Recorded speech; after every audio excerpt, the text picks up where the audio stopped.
السلام علیکم ناظرین، آپ دیکھ رہے ہیں آہٹ نیوز چینل اور میں ہوں عرفان امتیاز۔ ناظرین اکرام، جعلی شادیاں کرنے والی غبرو حسیناؤں کو پولیس نے گرفتار کر لیا ہے۔ یہ واقعہ بالکل اسلام آباد کے اندر کا ہے، اور جو کہ اسلام آباد پاکستان کا دارالخلافہ ہے، اور یہاں پہ ایک ایسا گینگ پکڑا گیا ہے کہ جو کہ جعلی شادیاں کرتا تھا، اور شادیاں کر کے 1 سے 2 دن کے اندر، اور اس میں ٹارگٹ کیا جاتا تھا کہ وہ مالدار لوگ جو کہ امیر ترین لوگ ہوں سوسائٹی کے، اور ان سے وہ شادی کی جاتی تھی۔ باقاعدہ شادی کے بعد 1 سے 2 دن جب گزرتے تھے یا کچھ ٹائم گزرتا تھا، جیسے ہی موقع ملتا تھا اس خاتون کو، اس دلہن کو، وہ گھر میں جو کچھ بھی قیمتی سامان ہوتا تھا وہ سارا اڑا کے وہ چلتی بنی۔ مطلب ایک پراپر گینگ بنا ہوا ہے، اور یہ سرگرم تھا راولپنڈی کے اندر، اسلام آباد کے اندر، اس کے جو بھی ملحقہ ایریاز ہیں یہاں کے اندر، اور یہاں کے جتنے بھی امیر ترین گھرانے ہوتے تھے، امیر ترین جو مالدار لوگ ہیں، ان کو جو ٹارگٹ کیا جاتا تھا۔ جب ان کے رشتے آتے تھے، رشتے کے لیے ان کو پہلے جو ہے وہ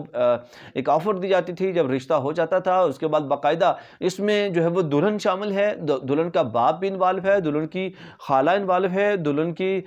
جو ہے وہ مطلب پوری فیملی، اگر آپ کہا جائے تو وہ غلط نہیں ہوگا، دلہن کی ماں بھی انوالو ہے، اور دلہن کا بھائی بھی، والد بھی، مطلب یہ سارے کے سارے ایڈ ہیں، اور یہ باقاعدہ مطلب ایک گینگ کی صورت میں جاتے ہیں، اور جب یہ شادی ہو جاتی ہے مطلب فیل تک نہیں ہونے دیتے، اور ویسے ہی تو ان کا اپنے مطلب پوری فیملی سمجھ لیں نا، پوری فیملی انوالو ہے، اور پوری فیملی اس طرح کی حرکات میں انہوں نے اپنا یہ ایک کاروبار کا ایک ذریعہ بنا لیا، اپنا ایک کاروبار بنا لیا کہ ہم کسی طرح سے پیسے جو ہے وہ کما سکیں، اور انہوں نے یہ ڈھنگ جو ہے وہ اپنایا۔ اور